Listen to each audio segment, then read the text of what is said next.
Como é que nós não vamos falar? Vamos esperar eles dominarem, fechar tudo. Aí a gente tem que ir para onde? Para os montes, para as cavernas, para as catacumbas. Não!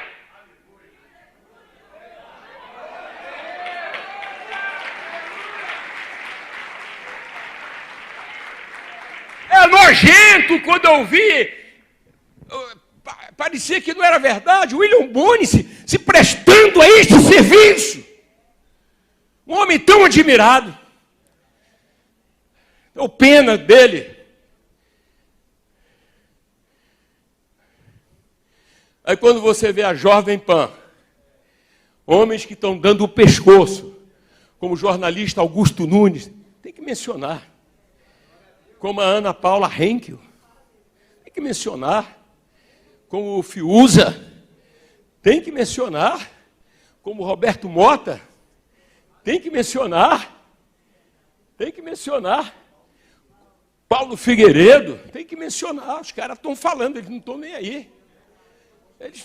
Constantino, tem que falar. Coppola, tem que falar. Zé Maria Trindade, o grande Zé. Tem. Quem está entendendo? Por falar no Coppola, já que a gente já falou, é interessante que tem aqui uma matéria. Deixa eu ver o que eu acho aqui. Está aqui. Transcrição do programa Boletim Coppola do dia 11/8/22. Ataques à liberdade religiosa, ditadura ditadura na Nicarágua. Aí ele coloca o nome de uma pessoa.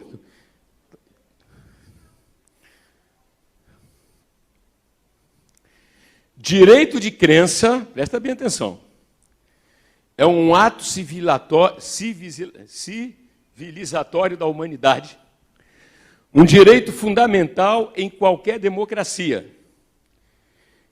Isso porque o respeito à fé alheia é o primeiro passo para uma sociedade que se pretenda tolerante, empática, fraterna e livre para expressar suas opiniões. Isso Coppola, tá? Nossa Constituição consagra essa garantia em seu artigo 5º, inciso 6. É inviolável a liberdade de consciência e de crença, sendo assegurado o livre exercício dos cultos religiosos e garantida na forma da lei a proteção aos locais de culto e às suas liturgias. Por outro lado, as grandes tiranias, as grandes ditaduras pelo mundo procuram silenciar as religiões e combater a própria ideia de Deus. Karl Marx, ideólogo do comunismo, se referia à espiritualidade como o ópio do povo, uma droga que entorpece os trabalhadores e os impedia de acessar a consciência revolucionária e assim pegarem armas e aniquilar seus opressores. Contabilizando guerra civil, fomes, genocídios, perseguições religiosas e políticas, o comunismo e o socialismo são as ideologias responsáveis pela maior quantidade de mortes violentas na história da humanidade. Estudiosos estimam que governos de inspiração comunista mataram algo em torno de 65 a 100 milhões de pessoas deliberadamente. Alguns desses monstros merecem destaque especial. Mao Tse-tung foi responsável pelo extermínio de dezenas de milhões de cidadãos chineses com sua política de coletivização e de confisco de propriedade agrícola, durante o fracassado grande salto adiante do final dos anos 50, começo dos anos 60. Joseph Stalin tem em sua conta o assassinato de algo como de 10 milhões dos seus próprios compatriotas russos e ucranianos, especialmente pela fome, por execuções sumárias ou pelo trabalho forçado em campos de concentração, né, os gulags. Esses sanguinários ditadores socialistas têm em comum: Joseph Stalin chegou a lançar o plano de 5 anos de ateísmo na Rússia, com o objetivo de eliminar toda expressão religiosa no país. Mao Tse-tung, com sua Revolução Cultural Chinesa, viabilizou e intensificou a perseguição às grandes religiões sob o pretexto de combater toda influência estrangeira na cultura chinesa. Vejam só que coincidência. Parece que os inimigos de Deus são os mesmos inimigos da liberdade.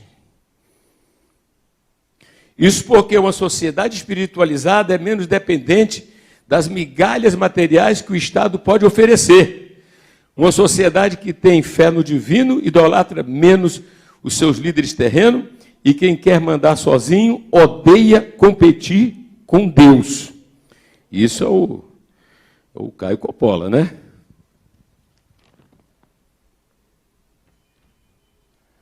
Não parou aqui não, tá, gente? Vocês querem ouvir mais?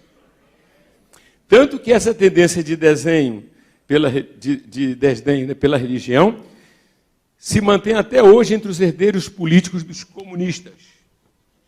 Aí ele vai trazer um fato ocorrendo aqui na América do Sul, tá? Recente. Aqui na América do Sul, o regime socialista da Nicarágua está em campanha contra a Igreja Católica do país. Segundo denúncias repercutidas pelo blog, aí diz aqui, Mediatalk, né? Do Grupo Folha, ou UOL, o governo liderado por Daniel Ortega, um ex-guerrilheiro, ditador de orientação marxista, não se limitou a perseguir jornalistas e censurar a imprensa nacional. Diz a manchete dessa reportagem especial: após expulsar freiras, governo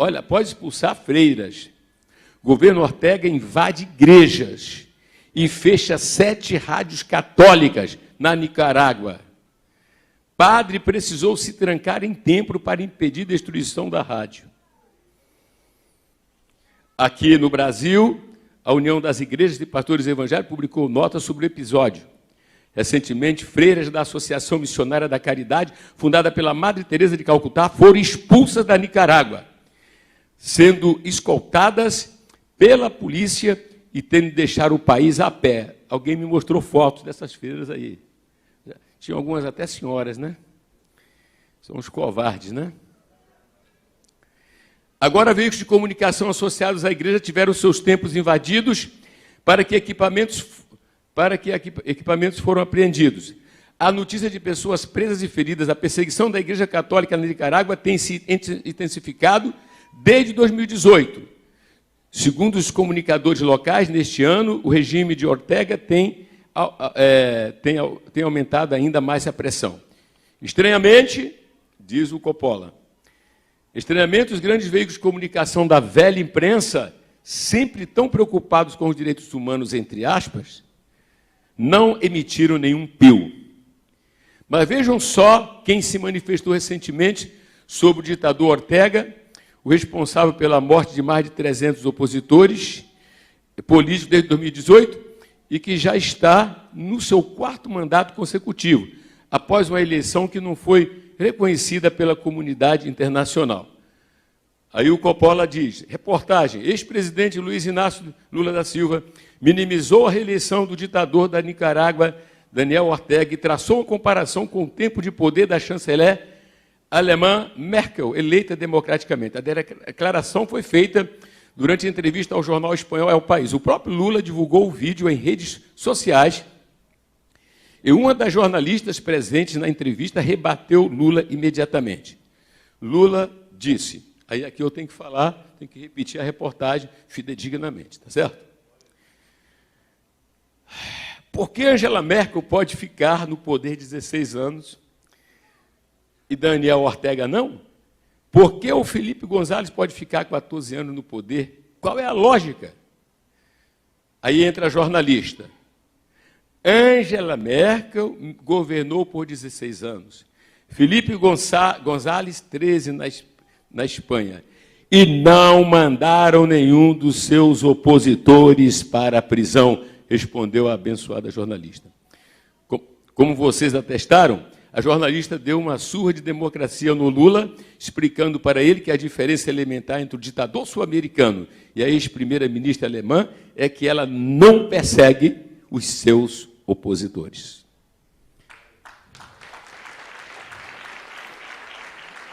Aí o Coppola continua e diz: me pergunto, cadê o jornalista independente do Brasil para constranger Lula a reconhecer que Daniel Ortega é sim um ditador que exila, que prende, que mata sua oposição, um socialista que viola a liberdade religiosa e o direito de crença do seu povo, chegando ao cúmulo de invadir igrejas e praticar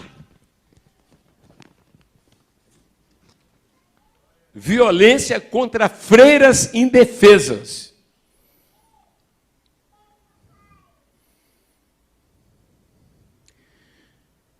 Diz o jornalista: eu encerro esse boletim citando um trecho de um artigo em defesa do direito de crença assinado por Tiago Rafael Vieira e Jean Marques Regina para o Gazeta do Povo. A liberdade religiosa é muito mais que uma proteção para os crentes. A liberdade religiosa é estruturante do Estado moderno e da democracia. Se as pessoas tivessem assegurado seus direitos de crer, de não crer, e de viverem suas vidas conforme suas crenças e dogmas, o princípio da dignidade estará entronizado, a cidadania efetivada e os valores sociais do trabalho da livre iniciativa mantidos, quando o crédulo e o incréu podem viver suas vidas nos moldes das suas consciências, eles estudam, empreendem, trabalham mais afinco, participam da vida da cidade, do país, com maior interesse. Por outro lado, quando são perseguidos por suas escolhas e consciências, vivem retraídos, com medo de serem descobertos. O impacto na sua dignidade é óbvio, e sua cidadania deixa de ser efetiva, pois ser cidadão é ser livre. Não há democracia que resista à mitigação, ao enfraquecimento da liberdade religiosa. E ele finaliza dizendo: muito obrigado, não percam a esperança no Brasil e fiquem com Deus. Que Deus abençoe, né? Que Deus abençoe os verdadeiros, os que realmente